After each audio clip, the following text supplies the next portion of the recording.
நாராயணாய. ஆண்டாள் திருவடிகளே சரணம். இன்று மார்கழி 10வது நாள், 10வது பாசுரம். நோற்று சுவர்க்கம் புகுகின்ற அம்மானாய். நோற்று சுவர்க்கம் புகுகின்ற அம்மானாய். நோற்று சுவர்க்கம் புகுகின்ற அம்மானாய். மாற்றமும் தராரோ வாசல் திருவாதாய். நாற்ற தோழை மூடி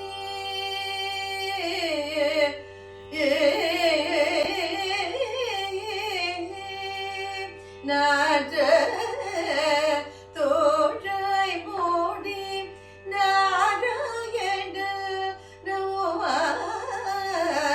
நாற்ற தோழை மூடி நாராயண நோவா. போற்ற பரே தரும் புண்ணியனார். பண்டொரு நாள் தூக்கத்தின் கூற்றத்தின் வாய் வீத கும்பகர்ணனும். கூற்றத்தின் வாய் வீத கும்பகர்ணனும். கூற்றத்தின் வாய் வீத கும்பகர்ணனும். தோற்று புடக்கே பெருந்துயில்தான் தந்தானோ. ஆற்ற ஆனந்த உடையாய் அரங்கலமே.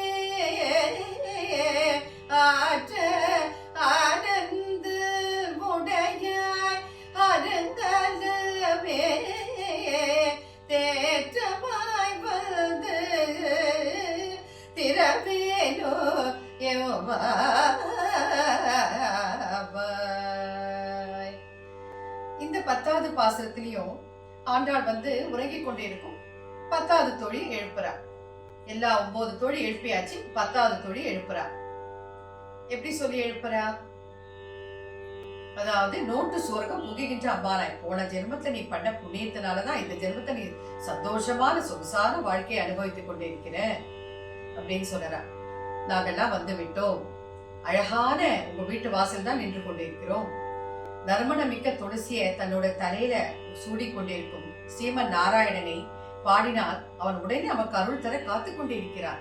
நீ என்னடா வென்றால் அதையெல்லாம் மறந்து அந்த கும்பகர்ணனை போல் தூங்கி கொண்டிருக்கிறாயே. கும்பகர்ணனை உன்னுடைய தூக்கத்தின் முன்னால் தோற்று போய் விடுவான் போல் இருக்கிறதே. ஆண்டாளுடைய நகைச்சுவை உணர்வை பாருங்கள். 1000 ஆண்டுகளுக்கு முன்னாலேயே ஆண்டாள் என்ன அழகா தன்னுடைய சிநேகிதை கலாய்க்கிறா பாருங்க.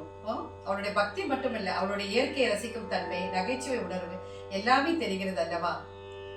அப்புறம் சொல்றா, ஆற்றல் ஆனந்தல் உடையாய். ஆற்றல் ஆனந்தல் உடையாய், சோம்பேறி திலகமே, அருங்கலமே, கிடைப்பதற்கரிய அழகான அணிகலமே, அழகான பெண்ணே, தேற்றமாய் வந்து எந்த தடுமாற்றமும் இல்லாமல் எழுந்து வந்து கதவை திறந்து எங்களுடன் சேர்ந்து கொள், அந்த நாராயணனின் புகழை பாடவா என்று அழகாக தோழியை எழுப்புகிறார். என்ன பொருள்னா, நம்ம இந்த காலத்துல சொகுசு வாழ்க்கை, காரு பங்களா அப்படி லக்ஸுரி வாழ்க்கையில நம்ம சொகுசு வாழ்க்கையில கட்டுண்டு இருக்கும், கட்டுண்டு கிடக்கிறோம் இல்லையா. அதெல்லாம் மாயை. அதையெல்லாம் விட்டு வெளியில வா. நம்மளுக்கு அது நிலையானது அல்ல. என்றுமே நமக்கு நிலையானது அந்த இறைவன் பரந்தாமனின் திருவடிகள் தான் என்று அழகாக, ரொம்ப அழகாக ஆண்டாள் இந்த திருப்பாவையில சொல்லியிருக்கான். ஆண்டாள் திருவடிகளே சரணம். ஸ்ரீ ஓம் நமோ நாராயணாய.